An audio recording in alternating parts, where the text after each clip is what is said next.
everyone. My name is Vandana. I am from +1 Commerce. My topic is case study on Nirav Modi. सबसे पहले मैं आपको नीरव मोदी के बारे में बताना चाहूँगी.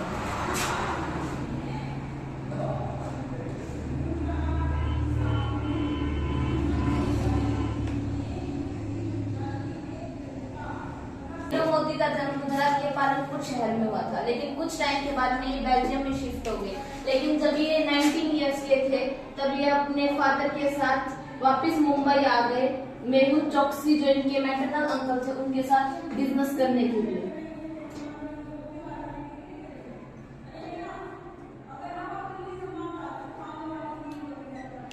मेहुल चोकसी गीतांजलि कंपनी के ओनर थे जो डायमंड का बिजनेस करते थे.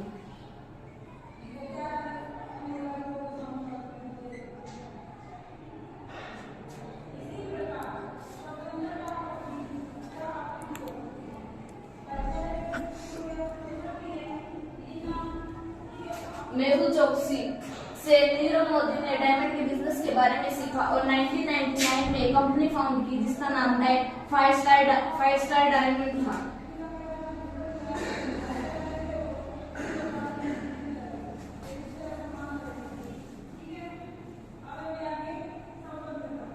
कुछ टाइम के बाद में नीरव मोदी ने अपना खुद का ब्रांड भी स्टार्ट किया जिसका नाम नीरव मोदी ब्रांड था, जो ज्वेलरीज के लिए बहुत ज्यादा फेमस था पूरी ऑल ओवर वर्ल्ड में.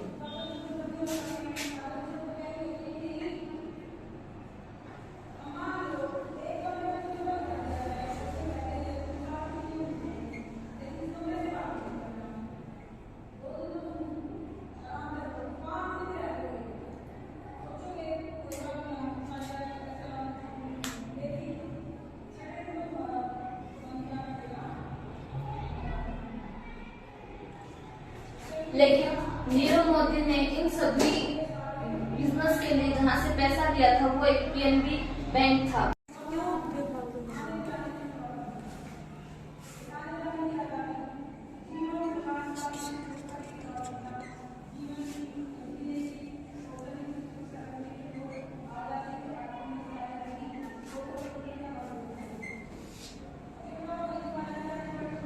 पीएनबी पंजाब नेशनल बैंक ये एक पब्लिक सेक्टर बैंक है इंडिया में और ये एक नेशनलाइज्ड बैंक भी है. यहाँ से नीरव मोदी की कंपनी ने वायर क्रेडिट के लिए अप्रोच किया था. वायर क्रेडिट एक बैंक इंपोर्टर को प्रोवाइड करती है जिसमें वे फॉरेन बैंक से लोन प्रोवाइड करती है इंपोर्टर को.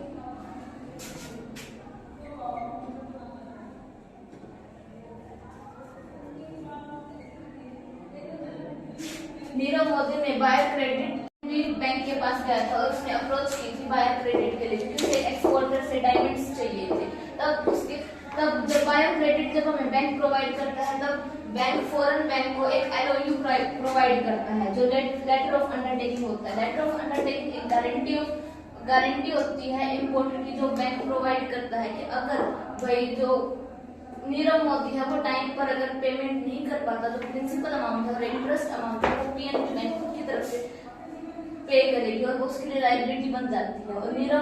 और जब भी हम LOU प्रोवाइड करते हैं तब उसके बदले में हमें कोई कोलेटरल या फिर कैश मार्जिन देना होता है बैंक को.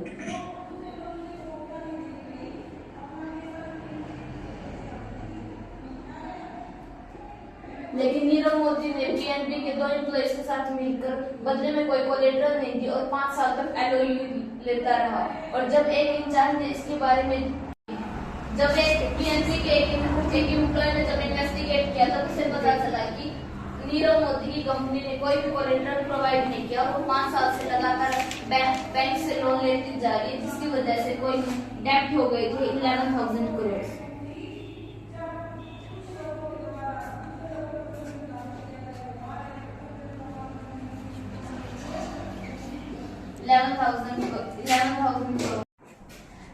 जब ये एम्प्लॉय पीएनबी बैंक को ये सब कुछ बताता है तब पीएनबी बैंक ये सारा केस सीबीआई को दे देती है और सीबीआई की इन्वेस्टिगेशन के अकॉर्डिंग 1 जनवरी 2018 को ही नीरव मोदी इंडिया छोड़कर चला गया था और उसके साथ उसका भाई निशान मोदी, उसके चाचा, उसके मामा जी मेहुल चोकसी और उसकी वाइफ अमी मोदी भी इंडिया छोड़कर चली गई थी.